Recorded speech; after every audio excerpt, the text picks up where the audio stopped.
Go hard, up, go home, go hard, up, go home, go hard, up, go home, go hard, up, go home. Let's go, let's get it, Are you ready? Are you with it? Yeah, we with it. Let's go, let's get it, Are you ready? Are you with it? Yeah, we with it. Big time players make big time plays. Big time players make big time plays. Big time players make big time plays. Big time players make big time plays. Go hard, up, go home, go hard, up, go home, go hard, up, go home.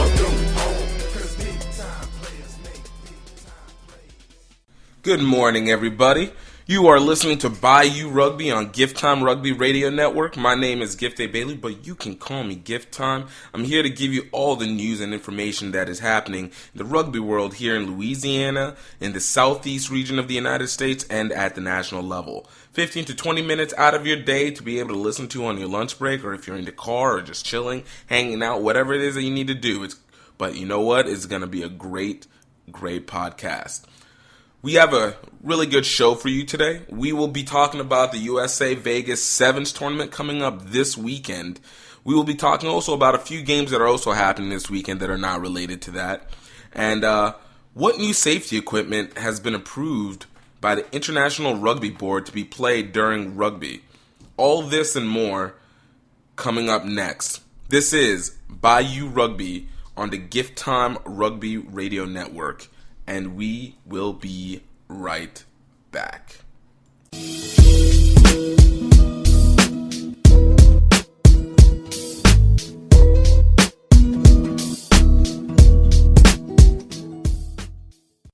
Welcome back, guys.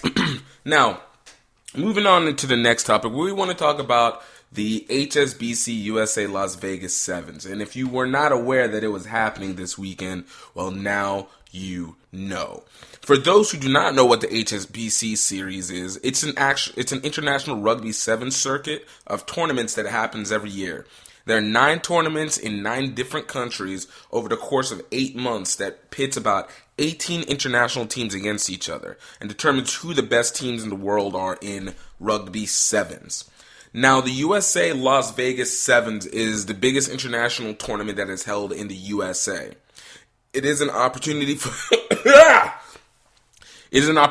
people to see the big teams that come from around the world. Teams like New Zealand, South Africa, Fiji, Scotland, and more. You know, this tournament has gotten more and more popular every year and has been absolutely, I'll say this. The one thing I can say USA Rugby has done a very good job on is making the USA Vegas Sevens into a full weekend family affair, where they give you events that are not just within the tournament itself, but stuff outside. It almost is like a giant bowl game if you watch college football, except for it features more than 2 teams at a time.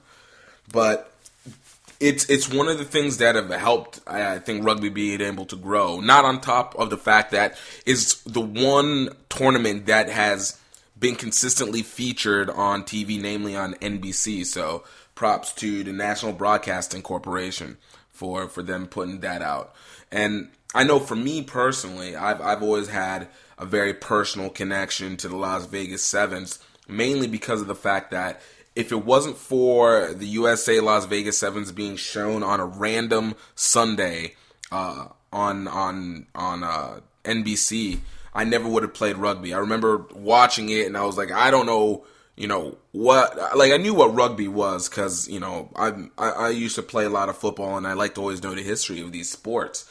But being able to watch an actual game, because backtrack, I went to a school at USF and they had it there.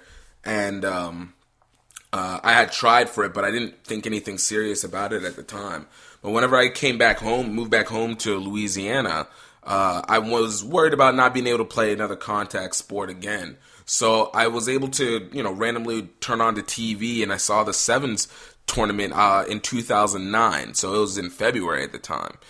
And I don't remember who was playing, but I was watching them and I was like, man, how come these guys don't juke and move around? They're just moving the ball. They probably could do more if they did it. I was like, I can do this. Let me see if my city has it. And I really didn't think that my city was going to have rugby because I didn't think rugby was that expanded. I thought it was special that Florida had it, but Florida has its own little offset.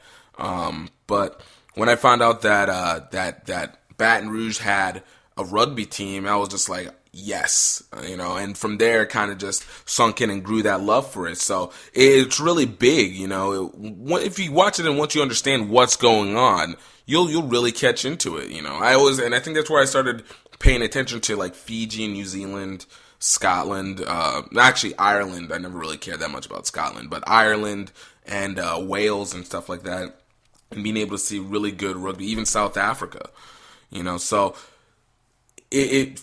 this is one of those tournaments that USA Rugby has been able to do a good job in promoting off of and being able to make it into a full spectacle. And it kind of led into the collegiate sevens tournament that happens in June, but we'll talk about that a little bit more later.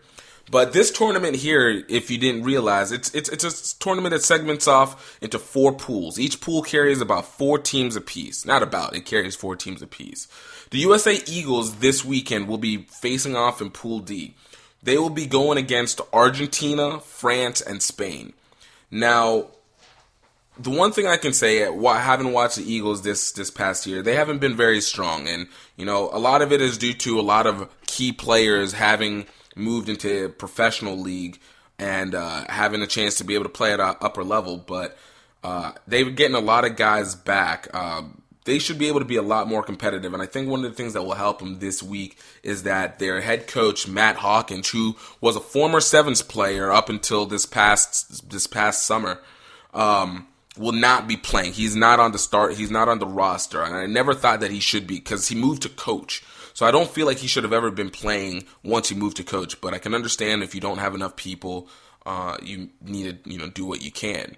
But he should never have seen the field. Should be the epic backup in this situation. But he's not doing it this year. The Eagles the Eagles roster will be starting off with Danny Barrett, Andrew Durutalo, Nick Edwards, great player, Pono Hatisuka, the very well-known Carlin Isle, which a lot of controversy has come with him because of the fact that he has now been signed to the Detroit Lions. For what little that means is there's no football happening right now for the Lions. But there was concerns that he would not be able to play for the Sevens because of the fact that he would be too distracted. But again, the Lions aren't in the playoffs, so it doesn't really matter. It wouldn't have made any difference right now. Also, in addition to on the roster, Ryan Matthias, Falunua, Nu Punimata, Shalom Sunuula, which is a huge guy coming back. The very, very well-played former football player, Zach Test. Also, Brett Thompson and Steven Thomason will be leading the way for the U.S. to represent at the USA Sevens. So I really feel like this Eagles have their best chance against Spain. They've had a very good matchup against Spain most of their time, and their toughest ones will be against Argentina and France. Argentina leading the way because that is a tough Sevens team. They're big, they're fast, and they play a good power rugby game. And then France is also, they're very meticulous, and they know they're not always exciting, but they are very fluid with their play. So the USA Eagles will have time. Now, so for those who the USA Sevens is actually now a 3-day tournament. It used to be only 2 days, but it's a 3-day tournament now. It starts tomorrow, Friday, January 24th, and ends on Sunday, January 26th. Now, the Eagles will be opening up pool play on Friday at 8:12 p.m. Central Standard Time against Argentina. And then they'll follow it up again, which this is so late, but I mean, it's okay. But they'll be going up against France at 11:30 p.m. Central Standard Time. They will end pool play against Spain on Saturday at 4:34 Central Standard Time. And from there, they'll move into the post pool play. And from there, you can actually see all these games on Universal Sports, NBC Sports Network, and NBC. All the Friday games will be on Universal Sports Network, and the Saturday and Sunday games will jump between the NBC Sports Network and the NBC. So if you have a chance to catch it, go ahead. Especially catch it on those Sundays, days after the placements have been set, so you get to see the championship rounds for the plate, bowl, and finally the actual championship game. So look out for that. Next up, we're going to go over some of the games that are going to be happening locally here in this area. And you guys stay tuned. This is gift time on Bayou Rugby on the Gift Time Rugby Network, and we will be right back.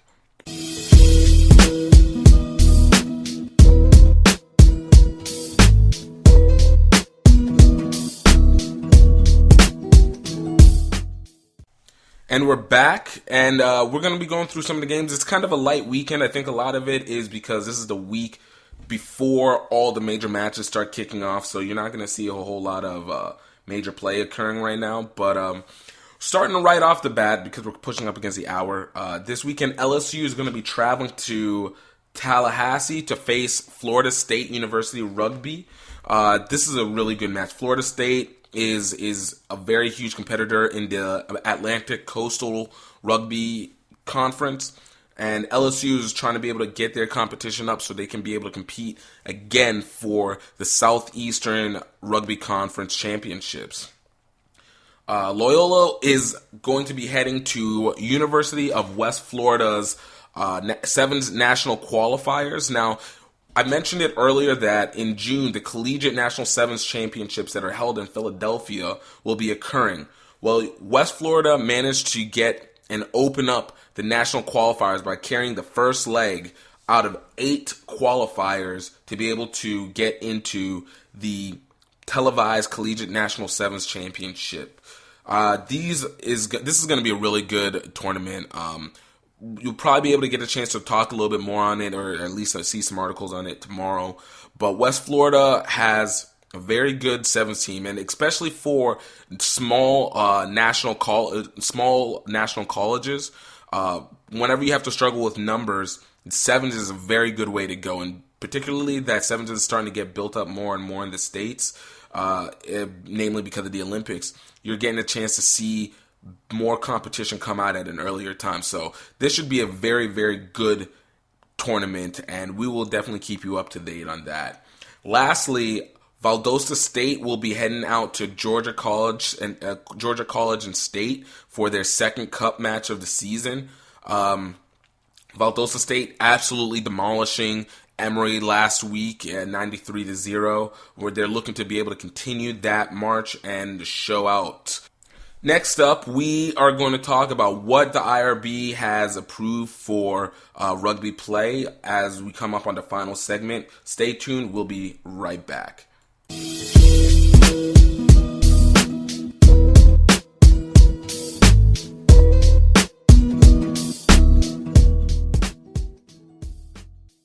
Welcome back, guys. Now, I told you earlier that the IRB has now approved of a new equipment piece that can be worn on the field. And I want to reveal to you guys the Rugby Goggles. Now, the Rugby Goggles are a brand new feature that the IRB has put into test and has allowed to come in on a trial basis, which is a pair of goggles to accommodate for people with monocular vision or chronic eye conditions. Now, the goggles had been able to pass tests that take on high velocity impact resistance, anti-fogging, field of vision, shape and size, and retention system. Now, the only thing that they say that these are not for are for one, to protect their eyes. But in actuality, what these goggles are essentially large glasses. They are something that allows people who cannot see right to be able to have corrective lenses put into the goggles themselves. The price of these goggles are actually estimated at $100. So if it really becomes necessary for all the people who have less than 20/20 vision, you now have something that you can be able to look through so that you can make the catches that you are supposed to whenever you get the ball on the field. There's no longer a worry that if you have contacts, once you get hit and you fall out, you're no longer able to see anything anymore. So I give props to the IRB for being accommodating to that design. Hopefully it's something that lasts. And I mean, if you need it, I'm glad that you have it. If not, then that's cool. It works either way. But guys, this is all I have for today. I hope you guys have a great and amazing day.